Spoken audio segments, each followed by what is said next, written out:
Have you ever felt a gaze so heavy it physically hurts your skin? I am Mr. Vrix, and tonight I am telling you why I never look into mirrors anymore. It started with a cheap vacation rental in the mountains of Vermont. The house was perfect except for one detail that the listing conveniently forgot to mention. There was a camera hidden inside the eyes of an old porcelain doll in the corner of the master bedroom. But that is not the scary part. The scary part is who was watching the feed and what they were doing in the basement while I was sleeping upstairs. If you value your sanity, you will lock your doors before listening to the rest of this. This is a true account of a night that should have ended in a funeral. Stay silent and do not move, because the shadow in the corner of your room just shifted. We are diving deep into the abyss of a real-life nightmare that will make you question every stranger you have ever met. This is the story of the smiling man in the rental and why some doors are meant to stay locked forever. Listen closely to the static between my words, because that is where the truth hides.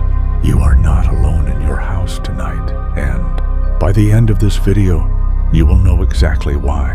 The drive up to the cabin was suffocatingly quiet, with trees closing in like skeletal fingers.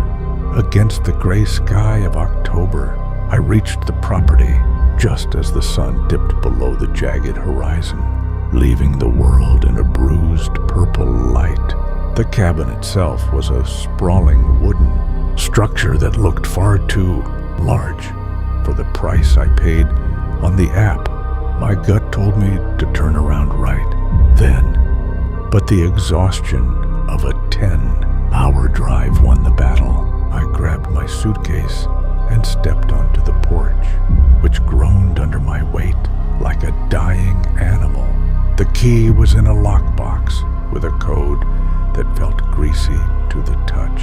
Inside, the air was stagnant and smelled of old cedar and something sickly sweet like rotting lilies. I flicked the light switch, but only a dim amber glow filled the living room, revealing furniture covered in thick white sheets. It looked like a graveyard of chairs and tables waiting for a funeral that never came.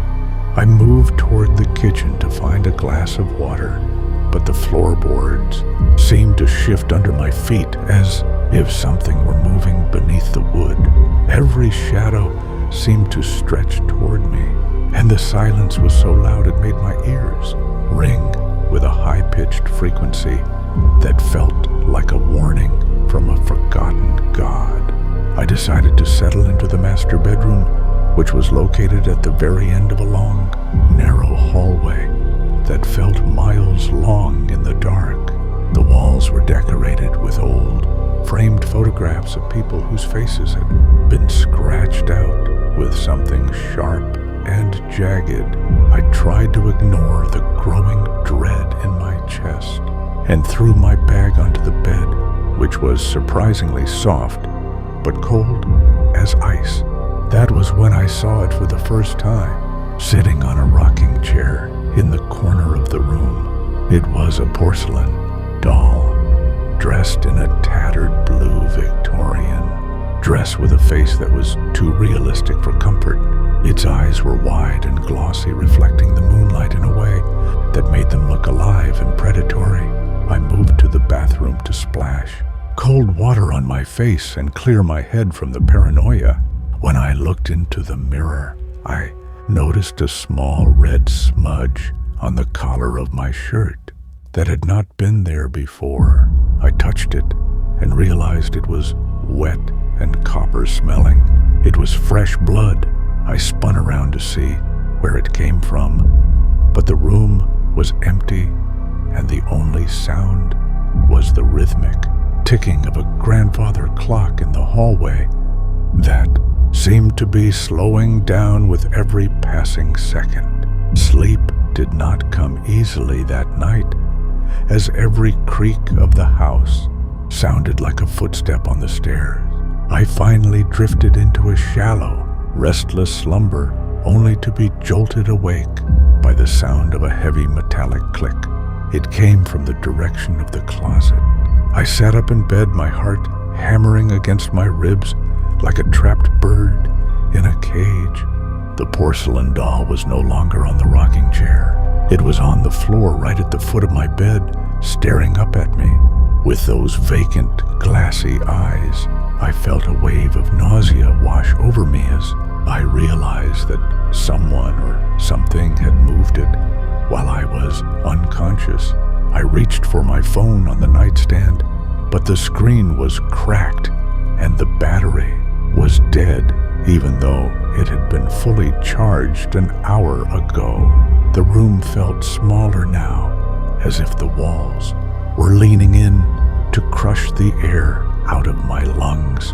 I heard a muffled sound coming from beneath the floorboards, a low rhythmic thumping that sounded like someone was hammering nails into wood. It was coming from the basement. I knew I had to leave, but when I tried to stand, my legs felt heavy and sluggish, as if the very air in the room had turned into thick liquid lead. I forced myself to get out of bed and grabbed a heavy brass lamp from the bedside table to use as a weapon. I approached the porcelain doll and picked it up, feeling the cold weight of its ceramic body. That was when I noticed the glint of glass inside the black pupils of the doll eyes. It was a high-definition camera lens, tiny and sophisticated, reflecting the terror on my face back at me. My blood ran cold as I realized that every movement I had made since entering the house had been recorded and broadcast to someone unknown. I felt a sudden urge to vomit as I looked around the room and saw more dolls hidden on shelves and behind curtains, all of them staring with the same artificial intensity. I realized then that I was not a guest in this house, but a character in a twisted play, being watched by a silent audience in the dark. The thumping from the basement grew louder and faster, accompanied by a sound that made my skin crawl, a wet slurping noise, like something soft being dragged across a concrete floor. I backed away from the doll and tripped over my own suitcase, falling hard against the wardrobe, which swung open to reveal a hidden passage leading down into the darkness behind the walls. The passage was narrow and smelled of damp earth and copper, and I could hear the sound of heavy breathing echoing up from the depths. Driven by a desperate need to find an exit, I stepped into the darkness, my hands brushing against cold, slimy stone. The air grew colder the deeper I went, and the sounds from below became more distinct and terrifying. I heard a voice whispering in a language I did not understand, a low guttural chanting that seemed to vibrate in my very bones. I reached a small iron door at the end of the passage and pressed my ear against the metal. On the other side, I could hear the sound of a video monitor being switched off and the clinking of surgical tools against a metal tray. I pushed the door open just a crack and peered inside. The basement was lit by dozens of flickering monitors showing every room in the house from multiple angles. In the center of the room stood a man with his back to me, wearing a long leather apron stained with dark fluids. He was holding a photograph of me, the one I had used for my profile on the rental app, and he was carefully cutting my eyes out with a scalpel while humming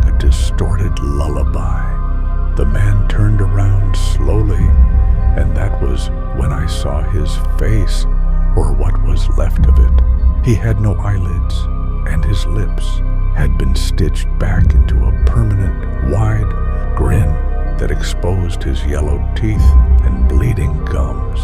He looked at me with a twisted sense of joy, as if he had been waiting for this moment for an eternity. He held up the scalpel and beckoned me into the room with a long, spindly finger.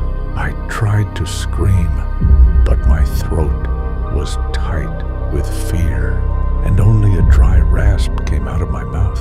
He began to move toward me with a jerky, unnatural gait, his limbs twitching like a broken marionette. I slammed the iron door shut and bolted it with the rusty latch, feeling his heavy body thud against the metal from the other side. He began to laugh, a sound that was more of a wet rattle than a human expression of mirth. I turned and ran back up the passage, my hands scraping against the rough stone until they were raw and bleeding. I could hear him behind me, the sound of the iron door being ripped off its hinges and his heavy boots hitting the stone floor with a terrifying speed that defied his broken appearance. I burst back into the master bedroom and scrambled toward the window, but it was nailed shut from the outside with thick wooden planks. I grabbed the porcelain doll and smashed it against the glass, but the window wouldn't break. It was reinforced with a wire mesh that felt like a cage. I could hear the man coming up through the hidden passage behind the wardrobe, his laughter echoing through the walls like a physical weight. I ran out of the bedroom and down the long hallway toward the front door, my heart feeling like it was going to explode in my chest. The amber light in the living room was gone, replaced by a deep, suffocating darkness that seemed to swallow my flashlight beam. I reached the front door and pulled on the handle, but it wouldn't budge even though I had the key. The locks were frozen solid, as if they had been welded shut while I was in the basement. I turned around to see the smiling man standing at the other end of the hallway, illuminated by a single flash of lightning from the storm outside. He was holding a large, jagged hook, and he was dragging it along the wall, leaving a deep gouge in the wallpaper. As he moved toward me, I retreated into the kitchen and grabbed a large knife from the counter, feeling the cold steel in my hand.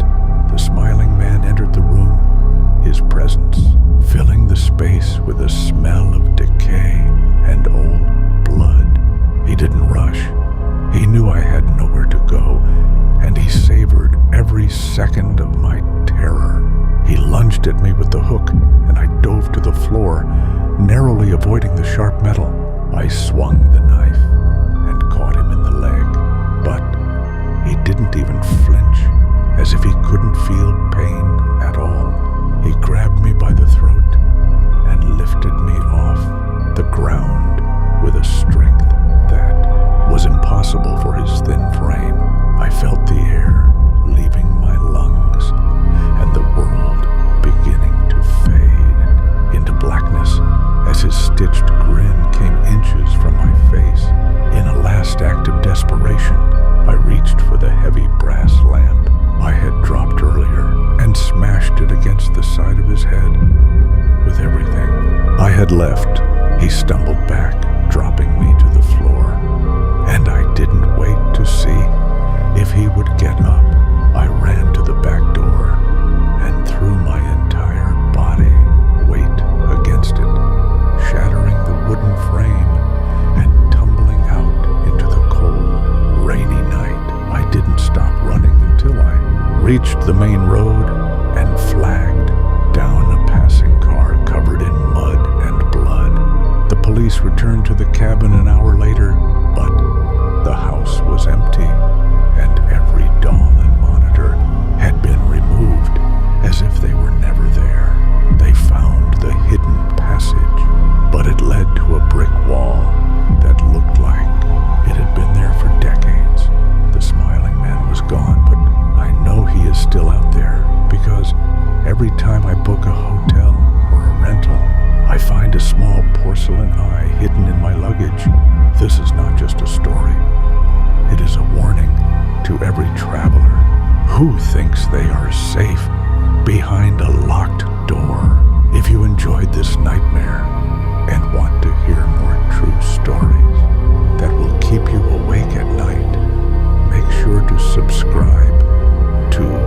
Mr. Bricks and hit that notification bell. We are building a community of the brave here, and I read every single comment you leave below. Tell me, have you ever found something strange in a place you stayed? Do not forget to like this video and share it with someone who loves a good scare. Stay safe, stay vigilant, and remember that someone is always